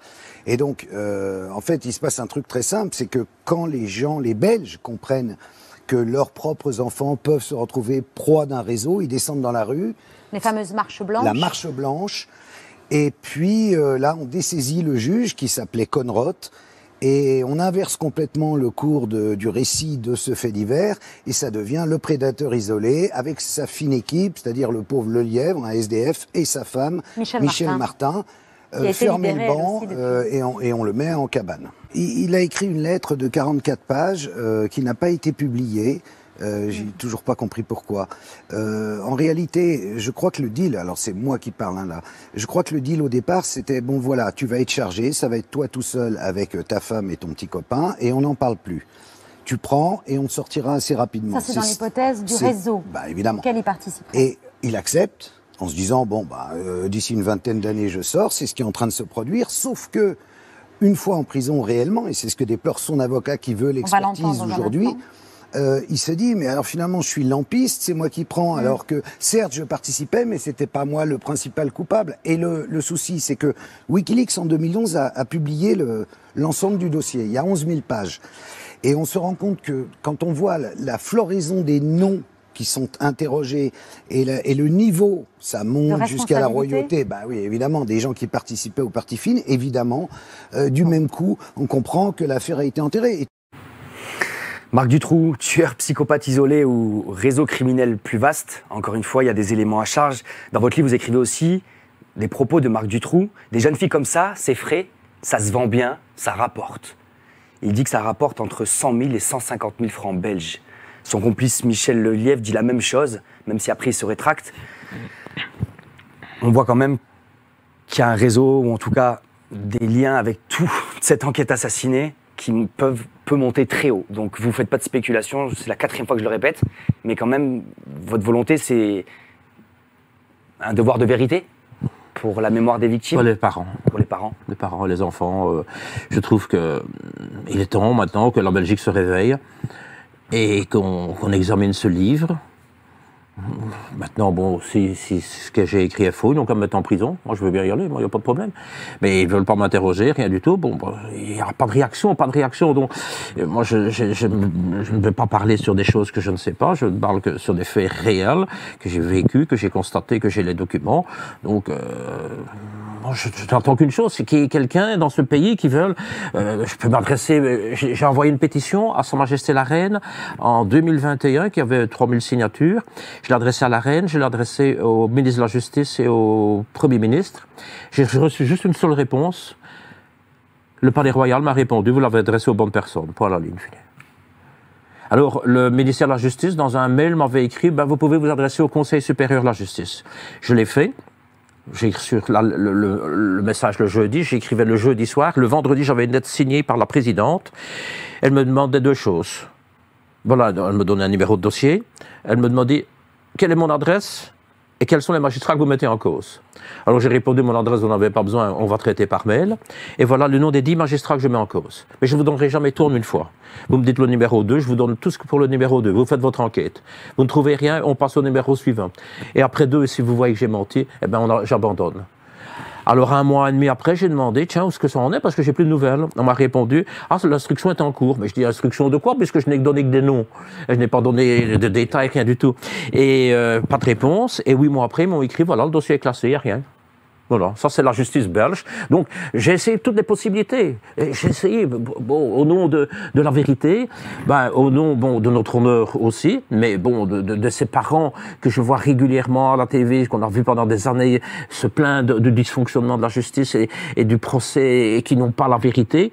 Et beaucoup de gens en sont conscients. Pour l'instant, il y a même une pétition en ligne en Belgique pour réouvrir, suite à la publication de mon livre, pour réouvrir cette enquête. Moi, je ne demande que ça, c'est pouvoir m'expliquer devant des gens habilités à ça, qui disent, tu parles de ça, montre-nous les pièces, voilà, pousse sur le bouton. Et moi, je dis, je veux bien aller 1 semaine à Bruxelles à une commission parlementaire, vous me donnez à boire et à manger, et je parlerai, il n'y a aucun problème, il ne faut pas de la bière, un verre d'eau et un baie de biscuits, ça sera suffisant, mais je veux bien parler, vous me donnez un ordinateur, et je pousserai sur un bouton, et je vous donnerai toutes les pièces que vous... Vous êtes une encyclopédie, c'est incroyable le nombre de dates que vous retenez. Juste pour finir et pour ouvrir, j'aimerais savoir aussi qu'est-ce qui vous fait encore tenir face au combat que vous menez quand même depuis après 30 ans. Vous avez été sali, vous êtes reparti dans la gendarmerie. Aujourd'hui, vous êtes là à écrire ce livre après des 10 ans à porter des plaintes qui n'ont jamais abouti. Comment vous tenez encore? Qu'est-ce qui vous fait tenir? C'est quoi votre secret? Je n'ai pas de secret. Bon, je suis devenu français, donc maintenant, j'habite ici en France depuis 4 ans, je suis heureux. Vous savez, quand l'histoire, vous pouvez la raconter. Je vous dis que j'ai une bonne mémoire, oui, c'est possible. Mais moi, je peux regarder, je peux passer à côté de Van Espen, le regarder droit dans les yeux, lui il baissera la tête, je l'ai déjà vu, j'ai eu l'expérience au palais de justice, du terme encore plus, lui il regardera, il mettra sa tête dans ses chaussures. Mais moi, j'ai la conscience tranquille. Bon, pour l'instant, je touche du bois, je vais dire j'ai la santé. Non, Ça fait des années que je parle, j'accepte toutes les interviews, on peut m'interviewer n'importe quand. On m'a encore interviewé la semaine passée depuis la Suisse. Il paraît que ça va pas même être envoyé à l'ONU, donc moi, il n'y a aucun problème. Moi, je suis prêt à... La vérité, vous savez, quand vous la dites, quand vous racontez la vérité, vous pouvez la raconter autant de fois que vous voulez. Mais ces gens sont tellement pourris, corrompus, que... Et ça existe encore? Bah, je sais pas, j'ai quitté le système, mais... Vous avez des témoignages mais, suite à votre livre? Vous savez, je suis sur Facebook et j'ai beaucoup de collègues avec des policiers ou des gendarmes. Bah, ceux qui ne sont pas encore retraités regrettent la gendarmerie. Moi, pas dire que je la regrette. On a changé, parce que c'est le monde politique qui a voulu ça. Parce que, je prends un exemple, un maire ne pouvait pas demander à son... Si un garde champêtre dans un petit village fait une contravention à quelqu'un pour un contrôle technique, ce type-là va aller trouver le maire, et le maire va demander à son garde champêtre, laisse tomber. Ah oui, pour avoir une voix aux élections. Moi, j'ai vécu ça quand j'étais en brigade. Un garde champêtre ne pouvait pas attraper un tel, mais le garde champêtre me le disait, moi, hop, en avant. Il fallait pas que le maire me téléphone. J'ai eu le général Franzen. Le général Franzen, le commandant de la gendarmerie, dans une enquête judiciaire, m'a téléphoné. Pourquoi est-ce que vous avez un médecin dans votre bureau? Donc, je venais de sortir de chez le juge Pignolet dans une enquête, ainsi. Et le juge me dit, entendez ce médecin-là. J'ai sonné au médecin pour qu'il vienne tout de suite dans mon bureau. Il est là dans mon bureau. Le téléphone sonne. J'ai dit, c'est qui? Général Franzen, pourquoi est-ce que vous avez un médecin dans votre bureau? J'ai dit, ça ne vous regarde pas, je fais une enquête judiciaire. Clac. Ah, il y aura des gendarmes qui, mon général, parce que si, parce que ça. Moi, ça ne lui regarde pas, je fais une enquête judiciaire. Quelle droiture. Qu'est-ce qu'il faudrait, selon vous, pour faire tomber ce mensonge? Des gens qui en veulent. Je dis maintenant, il y a peut-être... Des gens comme vous. Oui, bon, ça, d'accord. Mais bon, vous avez les parents ont une demande que ça. Mais qui d'autre? Peut-être un geste de conscience d'un magistrat, dire oui, j'ai accepté de jouer dans ce jeu. Mais ils vont jamais faire ça. Van Espen, Pignolet sont pensionnés. De Gemep, le procureur du roi, il est président de l'ordre des médecins. Paul Sommer, ça l'attend peut-être encore une promotion. Van Oudenhoff, le procureur général, il est pensionné. Qu'est-ce que vous voulez que ces gens... Ils vont jamais dire, ou alors ils vont dire, on l'appelle, on ne sait plus, on ne se rappelle plus. Bill, elle a les pièces. Et quand si je montre au rapport, parce que le procureur général de Bruxelles, je lui ai écrit 62 fois. Il n'a jamais répondu. La 63e fois, je l'ai envoyé par recommandé, par fax et par courrier simple. Et avec copie au ministre de la Justice et copie au commandant de la gendarmerie. La seule chose qu'il a fait, il a écrit au commandant de la gendarmerie, on me l'a montré sur le côté, est-ce que Bill n'a pas un problème psychologique? C'est un fou, ce procureur général. Il vient dire, par exemple, Bill n'est pas crédible parce qu'il demande au mois de décembre d'identifier, mettre une personne sous surveillance téléphonique. Alors qu'il ne connaît pas le numéro, on l'a connu au mois d'avril. Eh bien, l'enquête interne a découvert que dans mon PV du 30 décembre, à la page 3, à la 3e ligne, il y avait le numéro de téléphone. Et le procureur général, il va marquer que, voilà, comme il a marqué qu'on avait fait traduit les auditions de X1. Mais c'est complètement la folie. Et ces gens ont le pouvoir. Alors comment voulez-vous combattre le pouvoir? Moi, je ne me bats pas contre un journaliste, je ne me bats pas contre un boucher ou un pharmacien. Je me bats contre la justice. Mais vous appelez quand même le journaliste et le boucher à agir pour essayer d'imposer. Non. Si je me battais contre un boucher, j'aurais la justice pour intervenir. Je me battais contre mais vu qu'aujourd'hui, on n'a pas la justice, c'est important. Mais ici, c'est la justice qui est impliquée. Alors, la justice, ils vont pas s'attaquer, ils vont pas se bouffer entre eux. Les loups ne se mangent pas entre eux. Donc, nous devons faire changer le système judiciaire. En Belgique, mais malheureusement aussi en France. Donc la gendarmerie, contrairement à protéger des gens très haut placés qui sont liés à cette affaire. Aujourd'hui, on peut le dire et l'affirmer au vu du nombre de faits. Il y a eu des protections internes, des dysfonctionnements. On est vraiment face à des formes de réseaux mafieux. Et on peut dire les mots aujourd'hui. C'est une corruption systémique à tous les niveaux de la hiérarchie, avec des larbins qui, en bas de l'échelle, font ce qu'on leur demande pour avoir des petites promotions et des petites primes. C'est un système de chantage, un déni de justice. C'est des actes qui sont évidemment imprescriptibles. Là, on parle de crimes et de victimes qui sont des enfants, les personnes les plus vulnérables sur cette terre. La piste des réseaux gravite évidemment autour de cette affaire, et les victimes et leurs familles demandent un droit de réponse. Je vous laisse un dernier mot. Nous arrivons à la fin de cette émission. Je sais que vous voulez à la réouverture de l'enquête, mais voilà, rapidement, un dernier mot. Si vous aviez un message à faire passer à la communauté qui nous écoute. C'est pas moi. Pourquoi pas écrire à Sa Majesté la Reine ou au Roi et demander, je ne demande pas une révolution, non, je demande qu'on se coupe, mais ce qu'on est qui? Parce qu'on va avoir un nouveau gouvernement. En Belgique, ça traîne pour avoir un gouvernement. La dernière fois, il a fallu 541 jours. Mais ça traîne, mais vous allez avoir un nouveau ministre de la Justice, et quoi? Qu'est-ce qu'il va dire? M'en fous, j'ai autre chose à faire. Ou alors, on va lui dire, mettons, vous allez prendre un type de 40 ans. donc, qui à l'époque avait, je sais pas moi, 10-15 ans. Et il va dire, bon, on va faire ça. Dans son parti, il est ministre de la Justice, mais il a un parti, que ce soit socialiste, libéral, catholique, n'importe quoi, parce qu'en Belgique, on a beaucoup de partis aussi, wallon, flamand, allemand, on a aussi gouvernement là-bas. Eh bien, on va lui dire, oh, écoute, non, mieux pas ça, parce que si ça tombe, si on remue ça, on va peut-être sortir quelque chose sur notre parti. Et donc, ils sont muselés. Et donc, ils ont muselé la presse. Ce livre, et donc, je pense, d'après des échos que j'ai eus, le mot est passé pour on ne parle pas de ce livre, parce que si l'un bouge, tout va sortir. Eh bien nous, on va parler de ce livre, on en parle avec Citizen Light, c'est vraiment un livre à acheter, c'est une bombe. Et bravo à vous, Aimé Bill, pour votre combat. Ça fait 30 ans que vous avez été sali, que vous avez subi personnellement les conséquences des tentatives de vous détruire. Torture morale, c'est les termes utilisés même par la gendarmerie, qui était votre ancien employeur. Merci vraiment, c'est heureusement, et merci pour les victimes aussi, merci pour les familles de victimes, et j'espère que nous, internautes, auditeurs, citoyens, nous allons arrêter d'être spectateurs, d'être téléspectateurs, que nous allons devenir acteurs, non pas que notre information, mais acteurs aussi de la cité. Nous ne pouvons plus accepter de vivre dans un monde aussi corrompu, avec des victimes qui sont des enfants, que nous devons tous protéger, c'est un devoir. Et merci aussi à tous nos abonnés qui nous permettent d'exister. Vous savez qu'aujourd'hui, la presse est muselée en Belgique, mais aussi en France, tout simplement parce que la presse a été achetée par des milliardaires, par la publicité, par des intérêts, des lobbies économiques. Et donc aujourd'hui, Citizen Light a cette liberté de parole, cette liberté d'expression, et peut inviter des anciens gendarmes comme Aimé Bill, qui lâchent des bombes sur cette corruption systémique. C'est grâce à vous qui nous permettez d'exister et de garder cette liberté de parole. Merci, je vous souhaite un bon retour dans le sud-ouest de la France. Merci à vous tous et on se retrouve très bientôt sur l'antenne de Citizen Light TV. Belle soirée!